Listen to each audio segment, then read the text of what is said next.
बड़े भाग्य से पाया मानव जन्म। बड़े भाग्य से पाया मानव जन्म। बहुत सोच कर इसको, बहुत सोच कर इसको करना खत्म। बड़े भाग्य से पाया मानव जन्म। तो ये मानव जन्म बड़े भाग्य से और बड़े पुण्य से प्राप्त होता है। इसलिए कहा है संतों ने कि इसको बहुत सोच समझ के खर्च करना, इसमें एक एक पल अपना देखभाल के चलना, इसको ऐसे नहीं गंवाना। दो भाई थे, उनका नाम था मुदित। तो उनकी जो माँ थी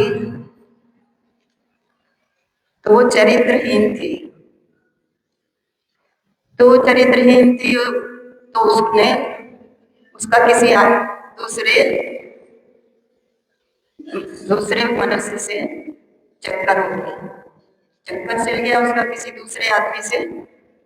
तो कहते हैं कि एक पाप जब आदमी करता है तो उसको फिर पांचवा पाप करने में कोई डर नहीं लगता, उसको करने पड़ते हैं।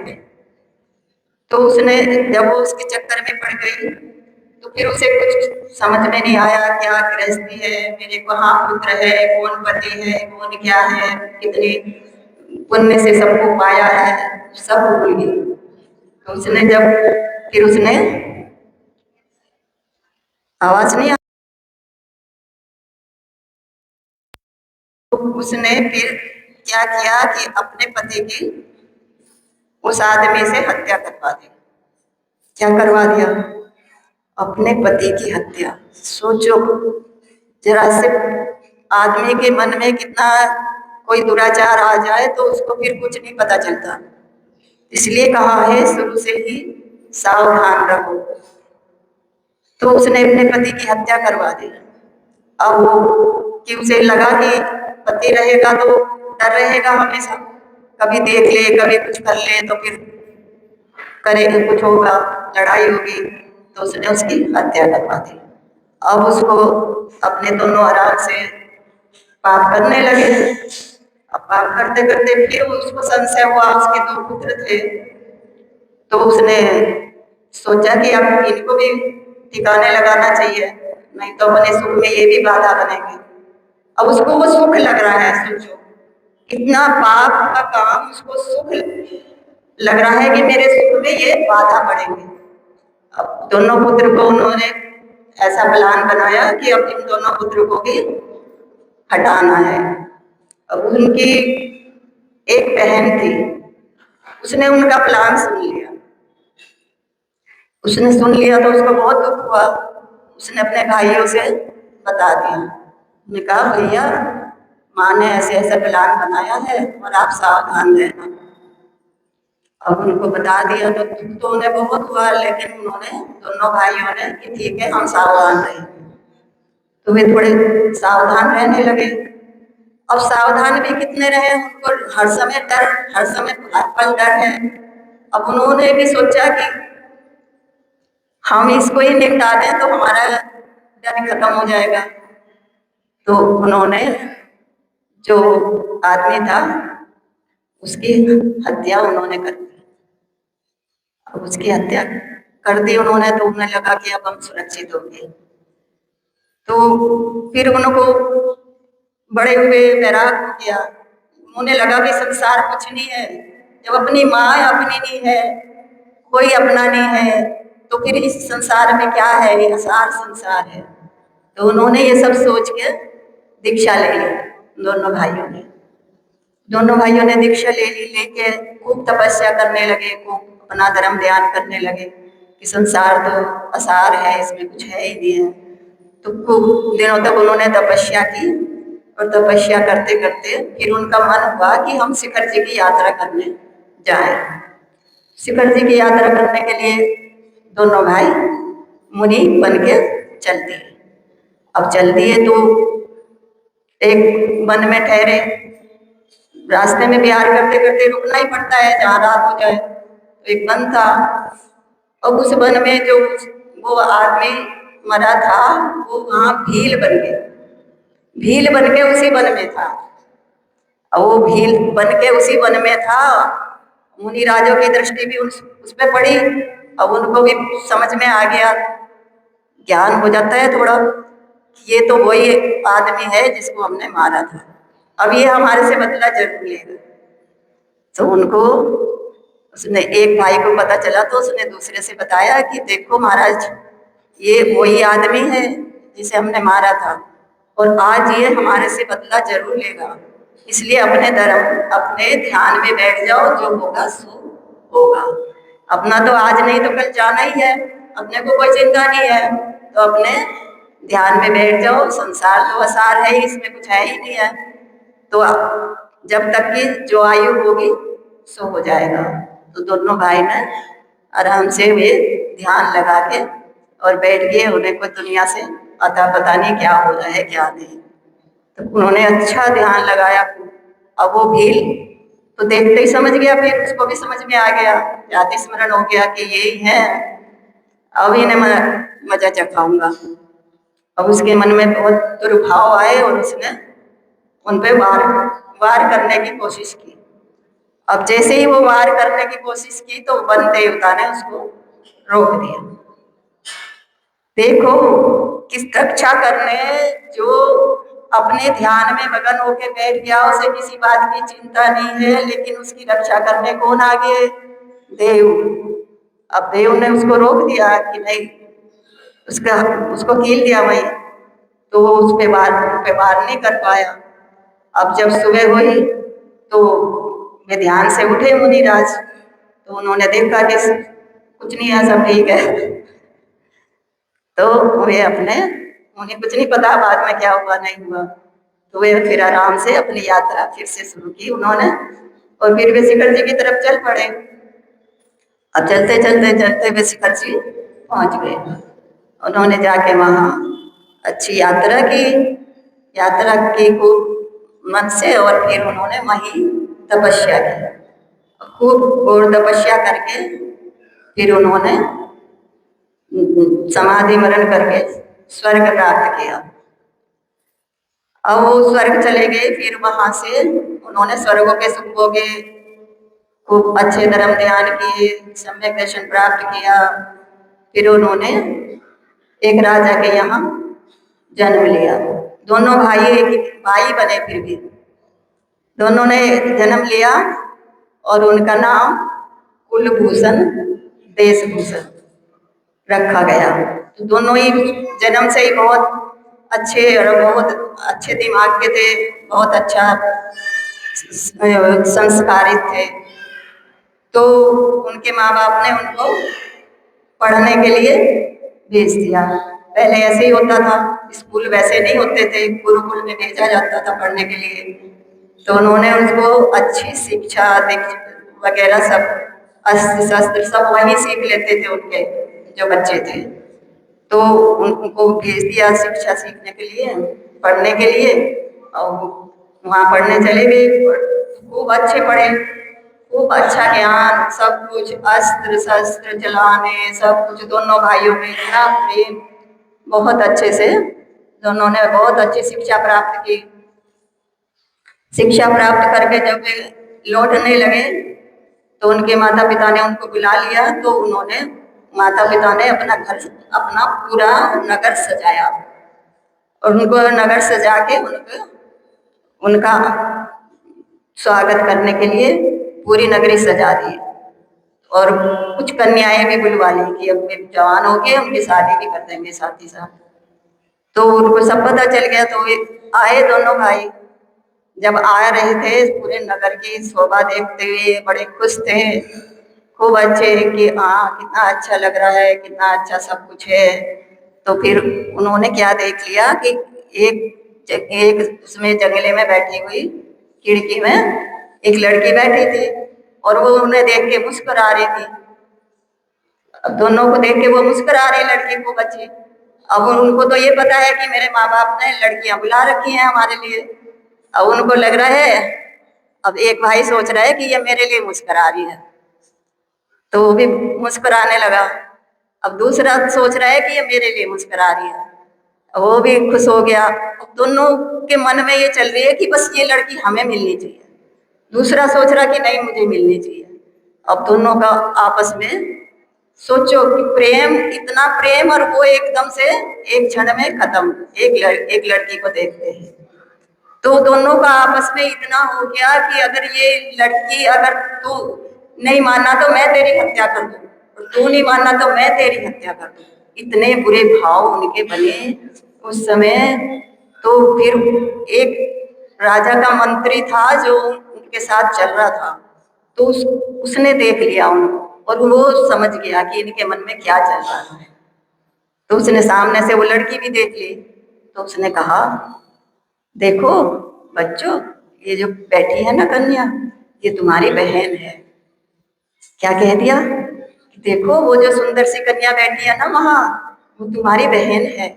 जब तुम चले गए थे पढ़ने तो उसके बाद पैदा हुई थी, तो आपको नहीं पता इसलिए।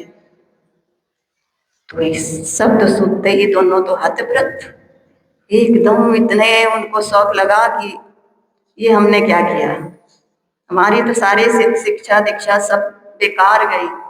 हमने अपनी बहन पे इतनी कुदृष्टि डाली, और दृष्टि भी ऐसी डाली कि हमारे दोनों भाइयों में दुश्मनी होगी।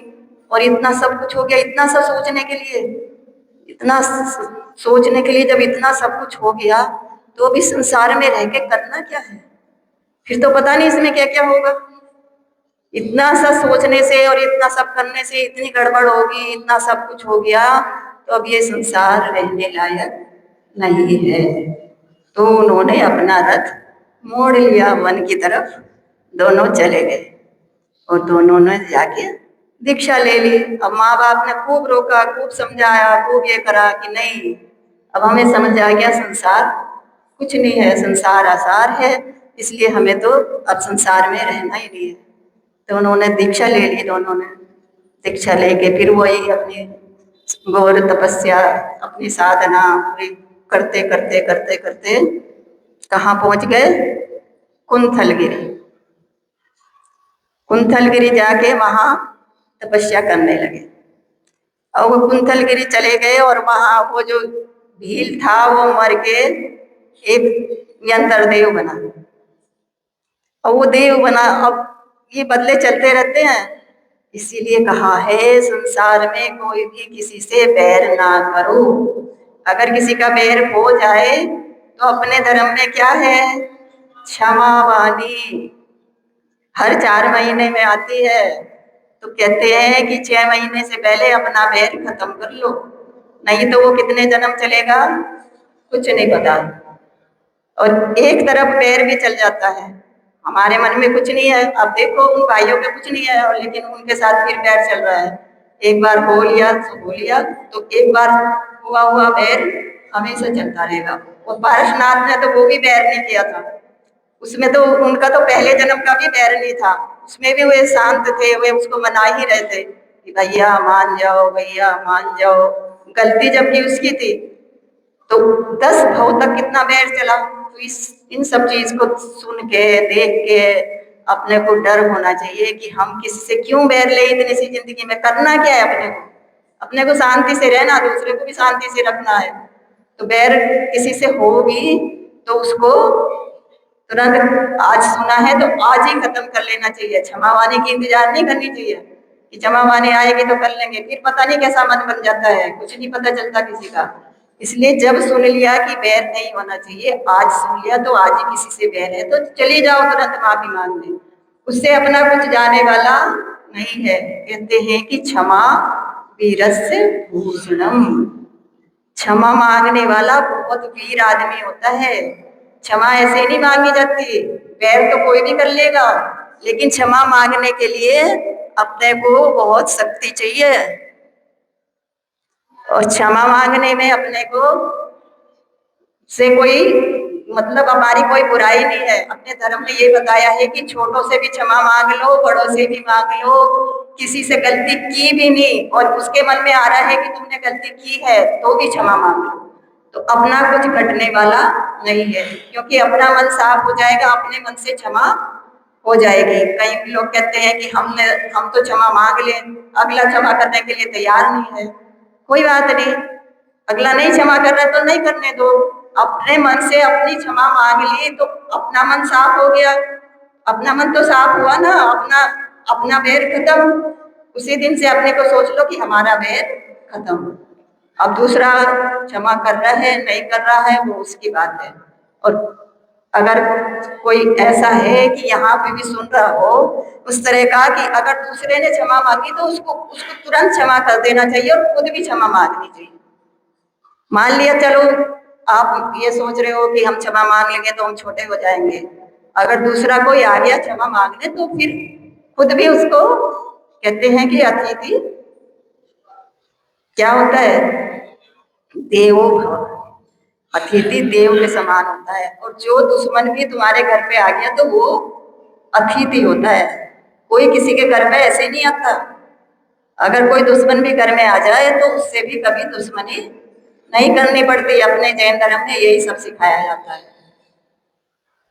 तो अब वे वहां तपस्या करने लगे और वो देव भी आ गया वहां। अब उसने भी पहचान लिया उनको, अरे वही है। अब फिर इनको मैं मजा चखाऊं। पहली बात भूल गया वो कि पहले क्या हुआ था, कि मैं कुछ कर ही नहीं पाया था।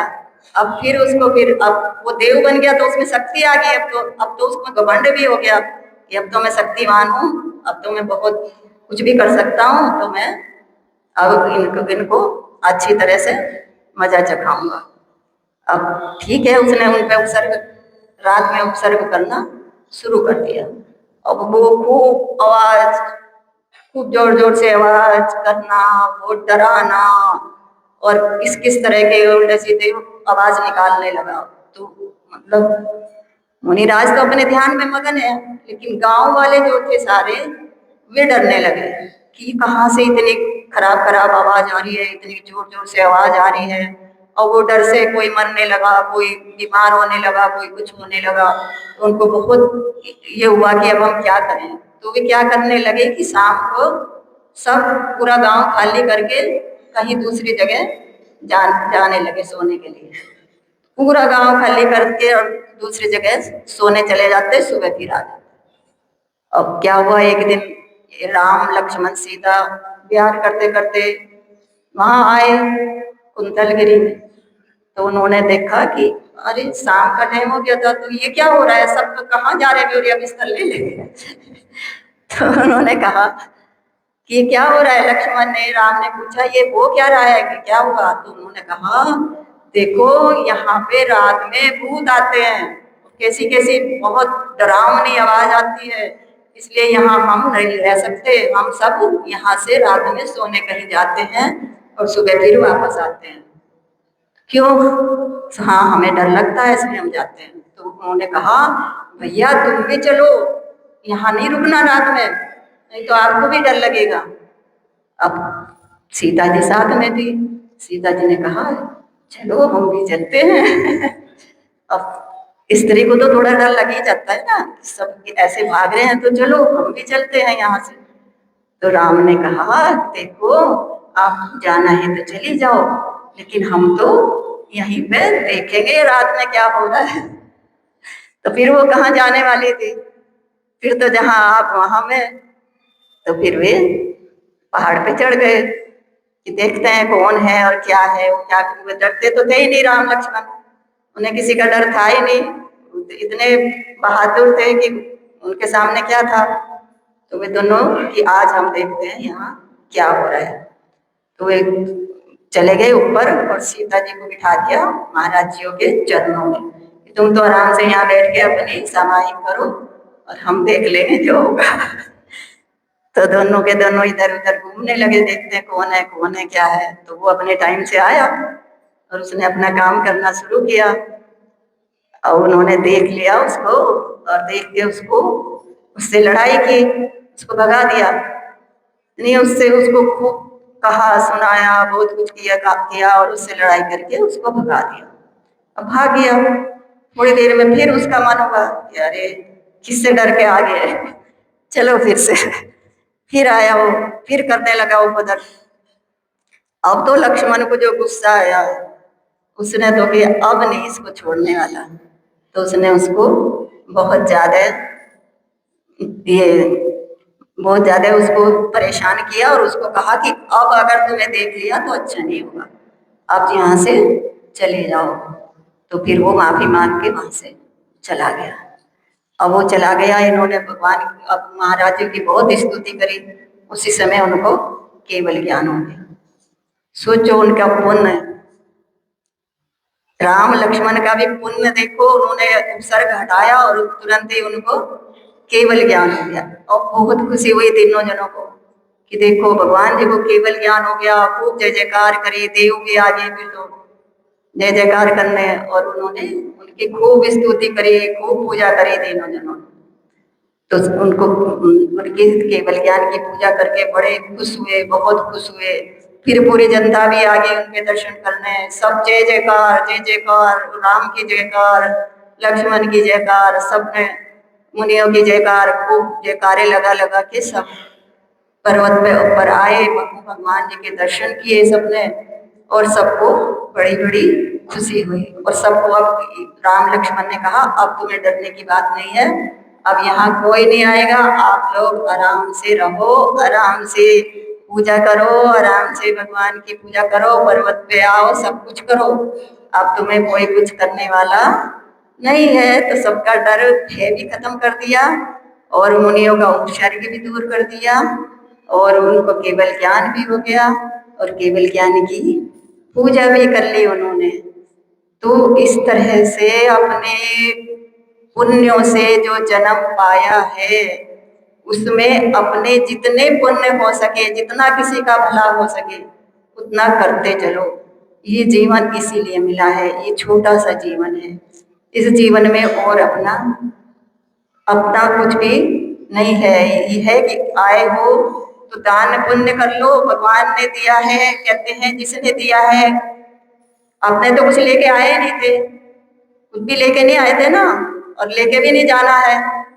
तो उसको ये समझना चाहिए लेके नहीं जाना है लेकिन ले जा सकते हैं, उसको बिना ले जाए भी पहुंचा सकते हैं, वहां जाके अपनी व्यवस्था बनवा सकते हैं कि आप यहाँ दान करोगे, वहां आपको पूरी व्यवस्था बिना बनाए मिलेगी। कितना गुना मिलेगा कुछ पता नहीं, क्योंकि दान करने का फल कभी वापस नहीं जाता। वो इस भव में तो देगा ही फायदा और अगले भव में भी वो साथ में पहले ही जाके कितना गुना हो जाएगा आपको पता नहीं चलेगा।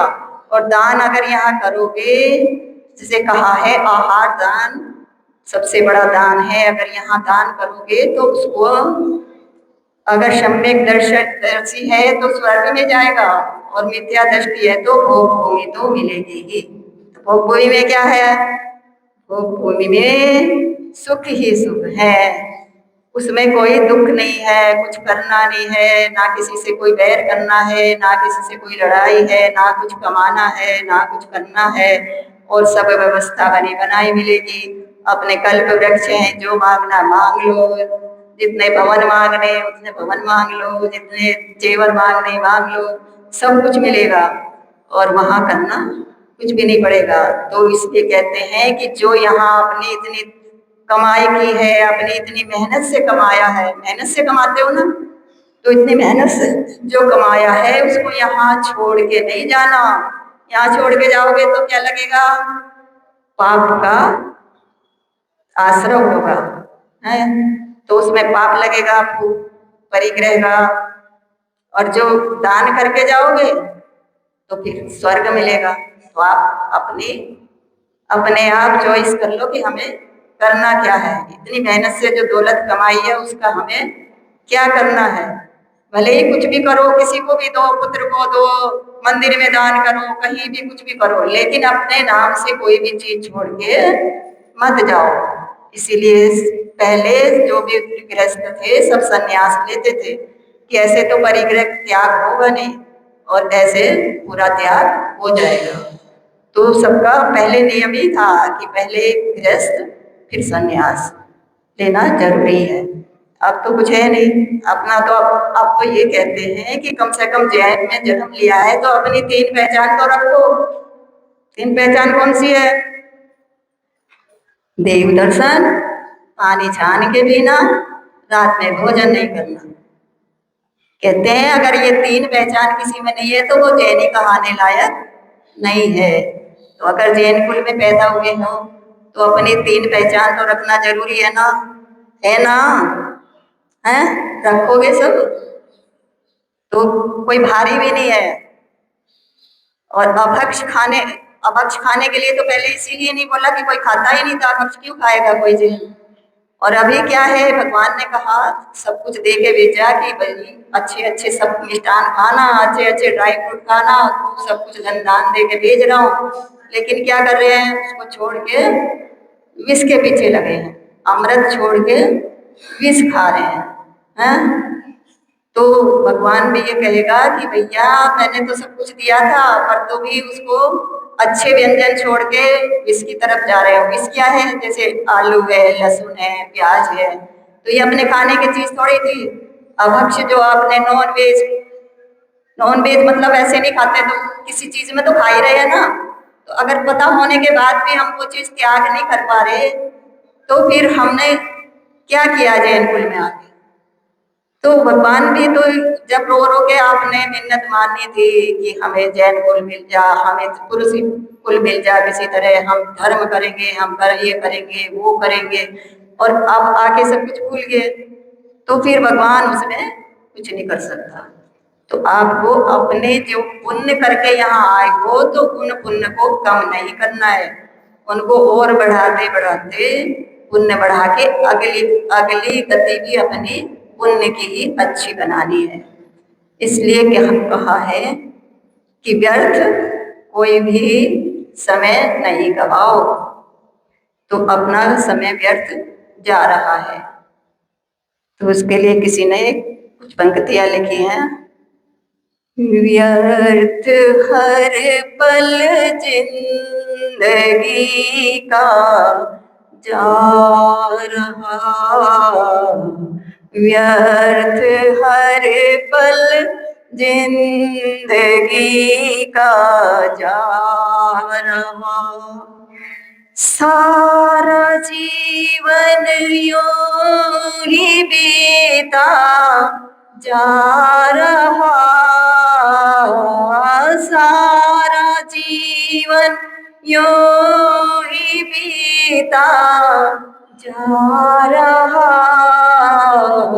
व्यर्थ हर पल जिंदगी का जा रहा। तुझको अमृत भी मिला पर ना पिया, तुझको अमृत भी मिला पर ना पिया, विष को तू मदहोश पीता जा रहा, विष को तो मदहोश पीता जा रहा।